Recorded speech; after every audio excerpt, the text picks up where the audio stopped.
Silent silent. তো এখানে কই লাগাইবা? তিনটা মান আছে, ঠিক আছে? আগে এগুলি শিখো। দেখো এখানে কোনটাতে লাগাইতে লাগে। রেটের লগে রেডের লগে তো এখানেও আছে, এখানে আছে। কোনটা করবো? লেগটা হচ্ছে কমন, ঠিক আছে? কমন। এ কথা না তোমরা বুঝলে, এটা লেখি লাগে না কমন। আর এখানে দেখো ভোল্টেজ আর কিসে ওম। ওহম মাপার জন্য আমরা এটা লাগাই। ওম মানে রেজিস্ট্যান্স। ভোল্টেজ তো আচ্ছা, এই বোর্ডটা লাগাও।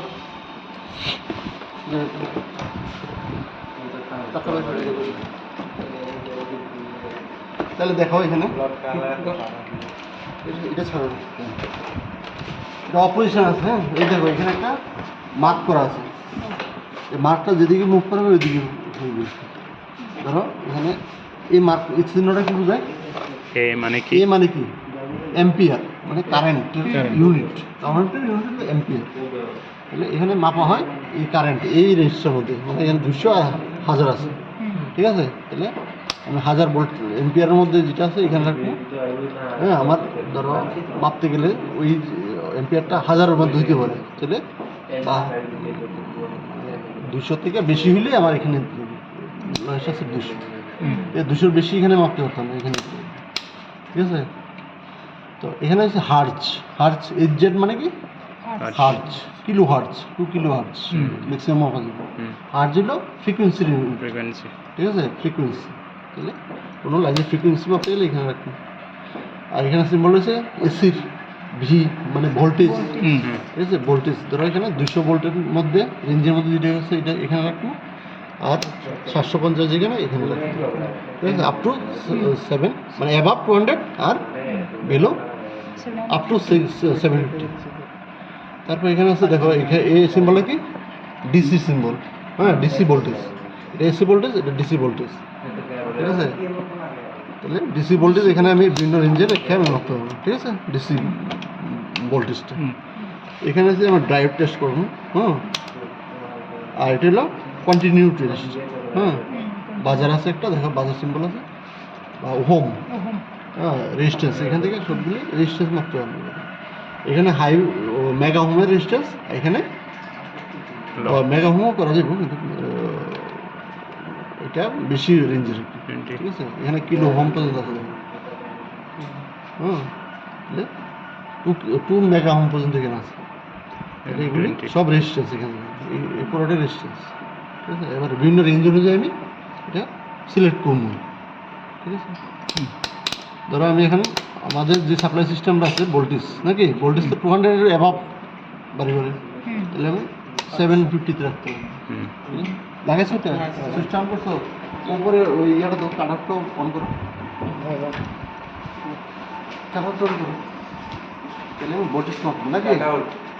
ওই যে গ্যাং না, মেন সুইচ গ্যাং না, গ্যাং আমার, ঠিক আছে? তাহলে আমি ভোল্টেজ এখানে মাপবো, দুইটার মধ্যে 238 ভোল্ট আছে আমাদের। হ্যাঁ, এখানে রাখতে হবে, ঠিক আছে?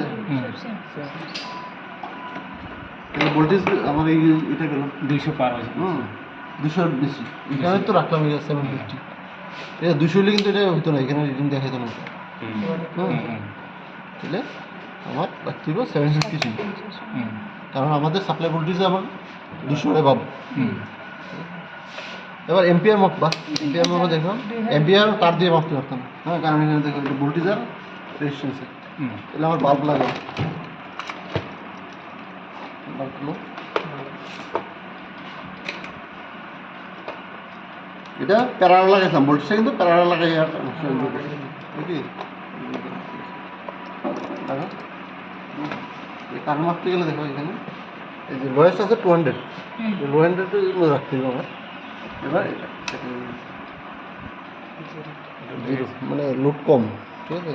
অনেক কম, এখানে বেশি ডিঙিয়ে দেখেন মিলিতে। হ্যাঁ, লেস দেন 1 এম্পিয়ার, ঠিক আছে? বড় লোড লাগাই দিই। ফ্রিজ বা মোটরে মোটর লাগাই দিই।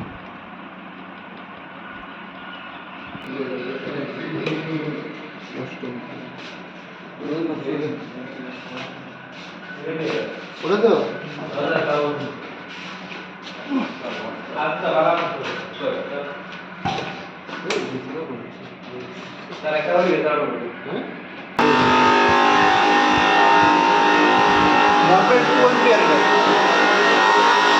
One point two hmm one point three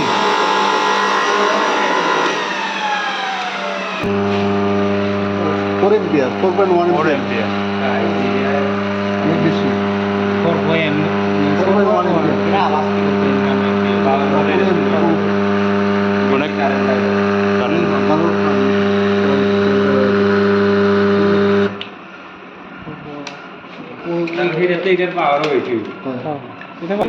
square কেজিনের সময়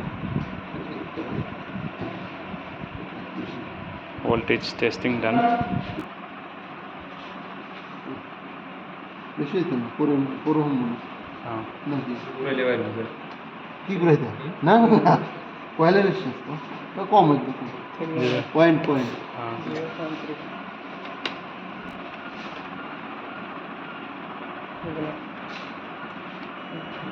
তাহলে এই দুটো একটু হ্যাঁ এটা দিয়ে উঠতে হবে।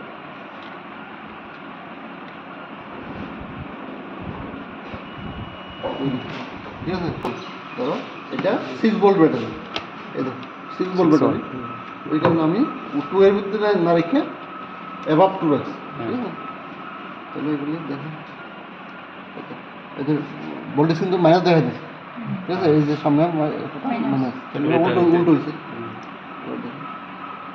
3.3 ভোল্ট আছে ঠিক আছে ভোল্টেজ 6 ভোল্ট থাকার কথা অনেকদিন করে রয়েছে চার্জ নাই কারেন্ট মধ্যে